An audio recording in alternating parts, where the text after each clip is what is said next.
Здорово, танкисты, всем привет, с вами Серега, с вами Индомит. Сегодня у нас очередной обзор танков нашей любимой игры Мир танков от Leslie Games. И сегодня у нас на обзоре, как я считаю, имба, немецкий тяжелый танк 10-го левела, акционная машина, которую впервые можно было собрать в конструкторском бюро, а теперь эта машина еще и падает из новогодних коробок 2024 года. Очень интересный агрегат. И почему он имбалансный, мы сегодня с вами, конечно же, разберем. И предлагаю уже передавать слово Мехводу Петровичу.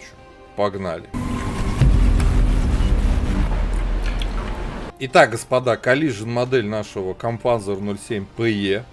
Да, Collision модель бронирования. Ну и давайте смотреть. У нас есть ковш, который закрывает ВЛД, тем самым делая дополнительный экран противокумулятивных снарядов. Да. Ну и погнали, давайте смотрите корпус. НЛД 195.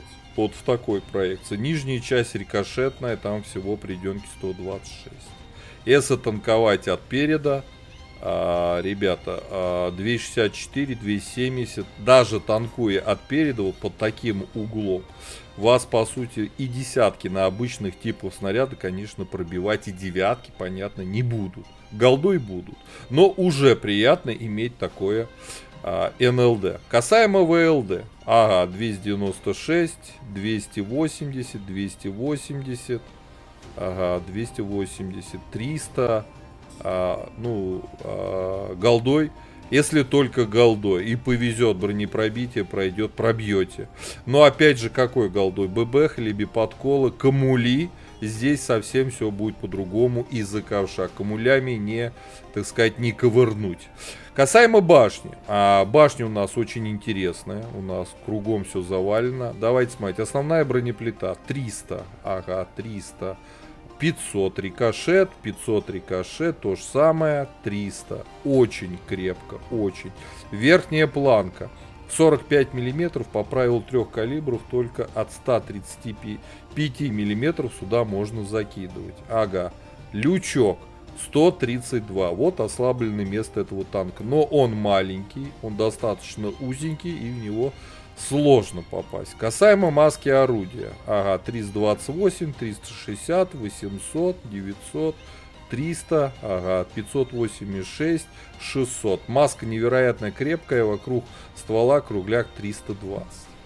Ну, по башне лютая броня, вот только лючок омрачает все. ВЛД тоже достаточно крепко, да и НЛД крепко. В целом броня знатная. Касаемо, у нас есть фальшборд. Касаемо бокового бронирования. 70 мм, фальшборд 112, башня 153. Как товарищ себя чувствует от борта? Отлично чувствует за счет приведенной брони. Через каточек, кстати, не бьется. Фальшборд еще все лучше. Подставляем щеку 266. Но она очень маленькая и частично прикрыта ковшом. Дополнительный экран против камулей. Так что здесь зона очень маленькая прострел. Но есть прикол, да. Это вот видите, лодка сзади вот такой у корпуса выемкой. Когда танкуете от борта, вот так держа башню, либо даже поворачивая на врага, вам вот сюда могут накидать любым типом снарядов, включая фугас. Это надо знать, и когда вы видите, что этот танк танкует от борта, и видите заднюю вот эту штучку, заряжаете фугас и кидаете туда. Вот такое бронирование. Что касаемо орудия. Естественно, у нас пушка 10-го левела. Пушка интересная, 120 миллиметровка. Альфа 410 на основном, 410 на голде, 525 на фугасе. 270, господа, да-да, 270 пробитие на основном, это очень хорошо. 320 на голде, что тоже неплохо. И у нас интересный фугас. Наконец-то стали делать танки, где на фугасах есть хоть какое-то вменяемое пробитие. 110, это не 60, не 70, не 50, это 110. Да, это очень хорошее пробитие на фугасе. Пушка заряжается менее 10 секунд при такой альфе. И это все данные на стоке, естественно. Вот, ДПМ 2600. Точность на тяжелом танке, ребята, вот уникальная машина, опять же, в чем по пушке. Точность 0,33. Время сведения менее 2 секунд. 1,7. Ну просто это все на стоке данные. Это просто имба характеристик. Что касаемо полевой модернизации. Во втором слоте качаем вездеходную ходовую. В четвертом слоте отстройку параллакса. Пятым слотом звукоизоляцию. Если вы планируете на этом танке ездить без турбины, хотя многие катают на турбине, ставьте второй слот на огневую мощь. Если планируете с турбиной, берете на подвижность. В седьмом блоке качаете настройку отбора мощностей. И в восьмом, вот я еще не прокачал, от разброса при движении ходовой. Здесь либо ничего, скорее всего ничего. Вот скорее всего восьмой блок даже качать не надо. По оборудованию два варианта сборки. Это закалка, это досел, это вентилятор. И вторая сборка это вентилятор, это турбина и это досел. По снарядам. Основной снаряд у нас подкалиберный. Летит, господа, 1334 метров в секунду. Вот мы смотрели пушку, мы смотрели бронирование. И даже касаемо снарядов, у нас основной летит, ребят, почти 1400 метров. И это круто, это основной дешевый снаряд.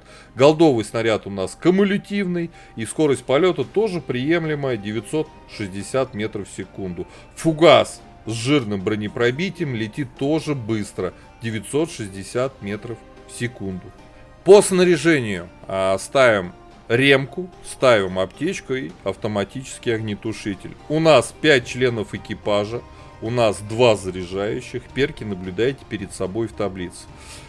Ну, теперь по плюсам-минусам машины. Да, изначально ее можно было собрать в конструкторском бюро, теперь она падает из новогодних коробок. И, конечно, многим желаема эта машина, и я подтверждаю, что это очень хороший агрегат. Что касаемо огневой мощи, по плюсам-минусам, тут сплошные плюсы. У нас есть УВН, да, это не минус 10, это минус 8, но это комфортно. УВН для тяжелого танка, для отыгрыша как на рельефных картах, так и на городских. У нас КД уже пушечки заряжается 7,7, менее 8 секунд при альфе 410. У нас ДПМ вырос до 3200. Точность пушки тяжелого танка 0,29. Ну вы себе представляете. 0,29. Время сведения 1,62. Просто имба. У нас быстрый полет основного снаряда, тем более, что на нем бронепробитие 270. Ну жир. Все, что касается пушки, жир. Что касается брони, мы уже смотрели, это тоже жир, за исключением лючка и вот этой задней части корпуса при танковании от борта. 2500 хп на закалке вполне себе годно, учитывая бронирование машины. По мобильности, даже без турбины, он едет вперед 50, 13 назад. У нас почти 17 лошадей на тонну. Это говорит о том, удельная мощность, что этот танк свою максималку, ну больше 15 лошадей на тонну, набирает достаточно быстро. По обзору 424 метра. Стандартный параметр для десяток, но это все-таки и тяжелый танк. Это надо учитывать. Ребята, по ТТХ эта машина максимально приближена к имбе, к имбалансной машине. И уже предлагают отправляться в бой. Давайте посмотрим, на что эта имбулечка способна. Погнали.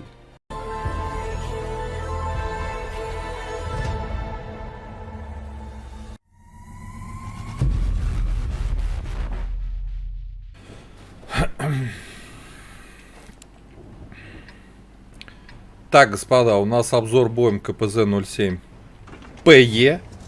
Немецкий тяжелый танк 10 левела, акционная машина, которая в 2024 году из новогодних коробок 2024 года будет падать, да.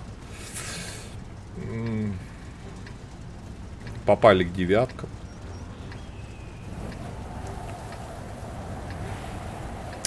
Поедем в город, да.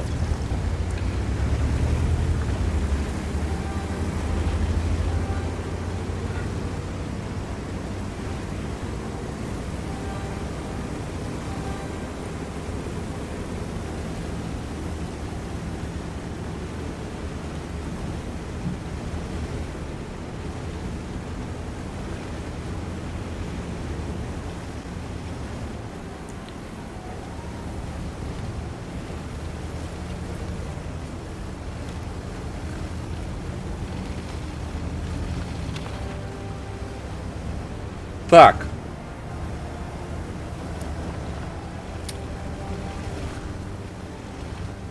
Фошек с нами. 50 ТП с нами. А вот что-то остальные как-то на базе остались, ребят.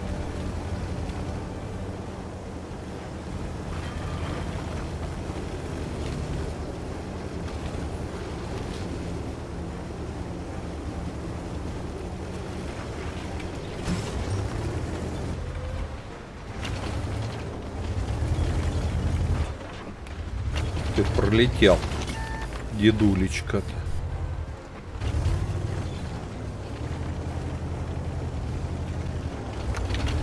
От борта сейчас играть будет. Дедочек.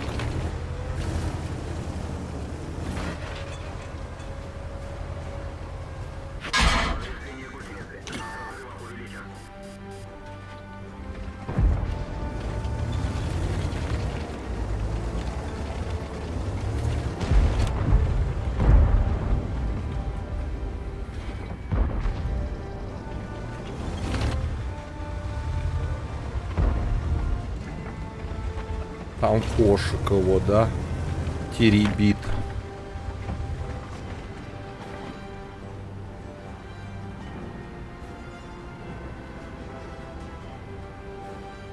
Ну и где этот М103?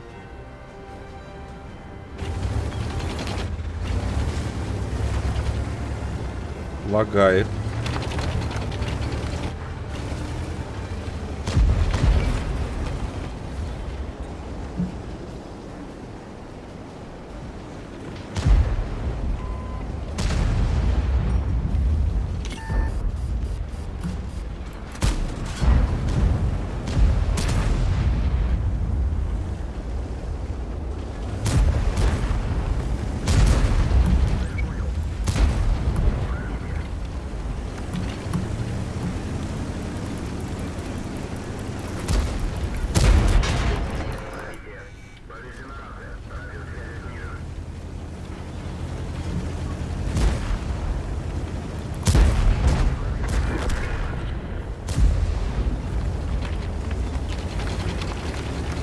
Привет. Да ё-моё, как же я так охеренно выстрелил.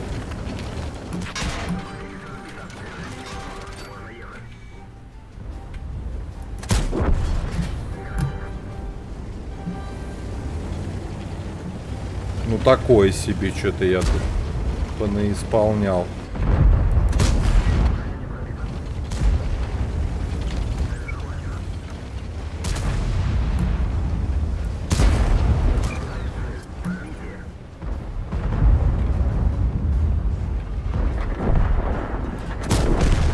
Тихо, тихо.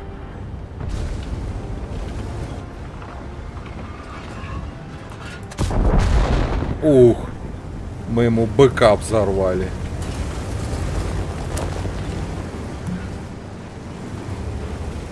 Куча ПТшек, ребят.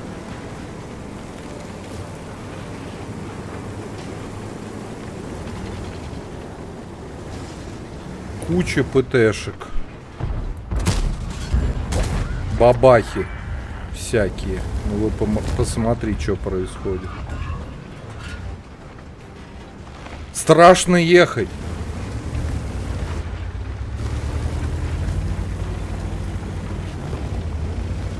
Но надо.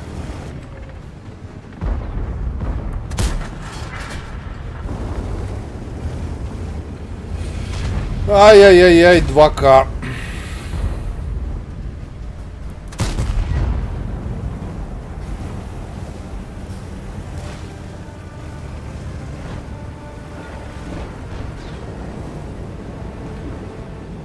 Двоечка потеет. Посветить, что ли, хотя бы.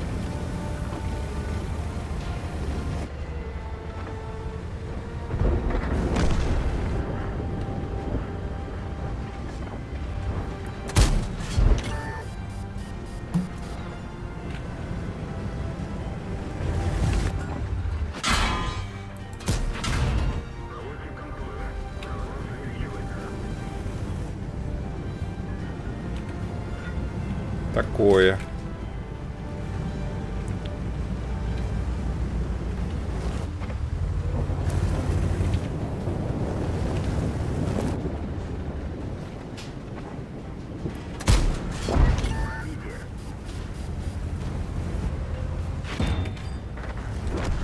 Два 6-3 потеет.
Три 300, ребят.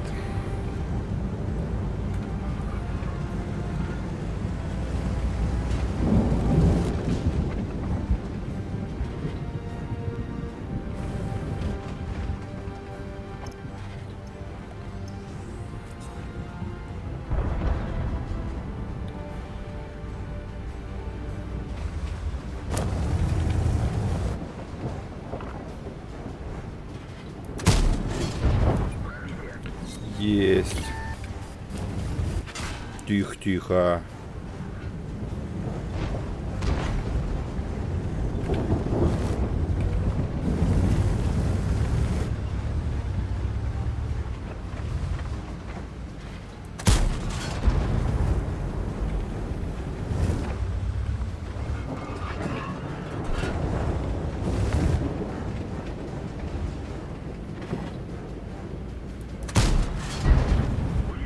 Уничтожен. Ну, 4К дали. Не факт, что выиграем. У меня вообще хпшек нету. Е75 надо, чтобы подтягивался. Т95. Мне теперь по засвету только стрелять. По сути. По-другому не могу. ХП нет. Все растерял. Да плохо, честно говоря, сыграл. Но 4К все равно. Это то, что должен этот танк настреливать.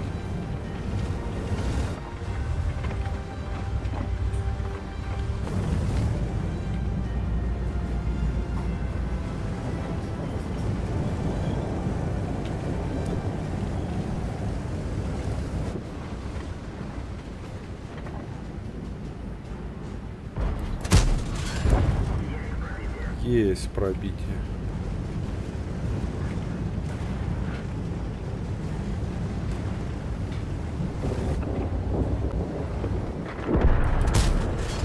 Эх, не попали.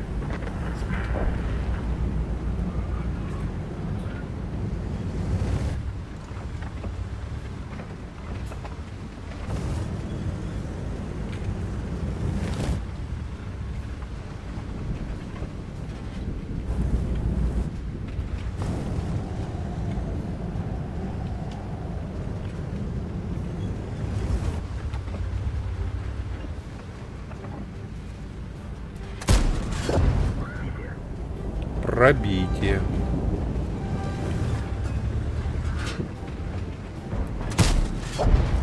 Пробитие.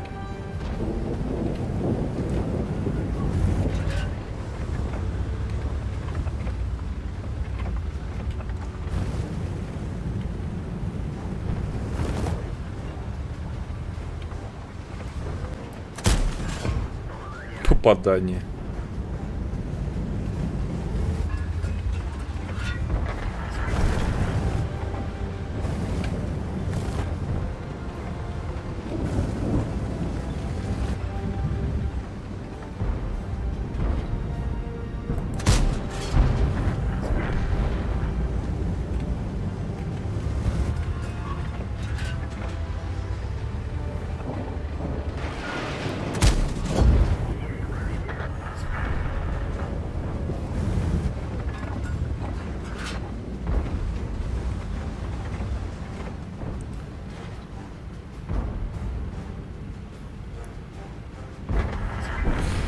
Ладно, победа. 5500 дали чистого урона, 400 насветили.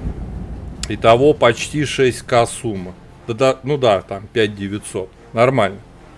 Удобно ли это танк? Конечно. Броня есть, УВН, есть подвижность, есть хорошая ДПМная пушка. Точная, как для тяжелого танка. Идеальная машина. В ангаре она должна быть. Было конструкторское бюро. А теперь возможность ее получить появилась из новогодних коробок. Первое место мы по урону заняли. Да, хотя, честно говоря, отыгрался оно немного хреново. Можно было больше настрелять, особенно в городе, когда мы еще дрались с тяжами. Ребята, это охеренный танк по пятибалльной системе.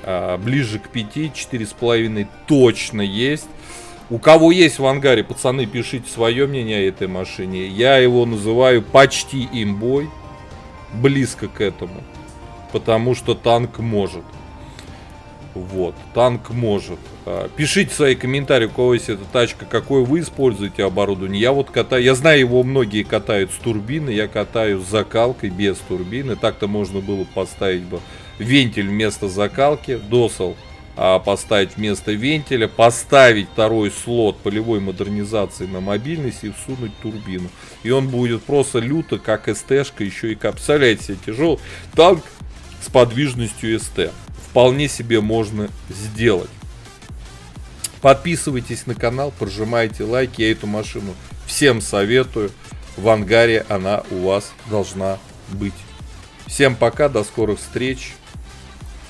Поддержи брата-танкиста лайком под этим видео, подпиской на канал, ну и, конечно, прожми колокольчик, чтобы быть в курсе всех новых стримов и самых последних обзоров по нашей любимой игре.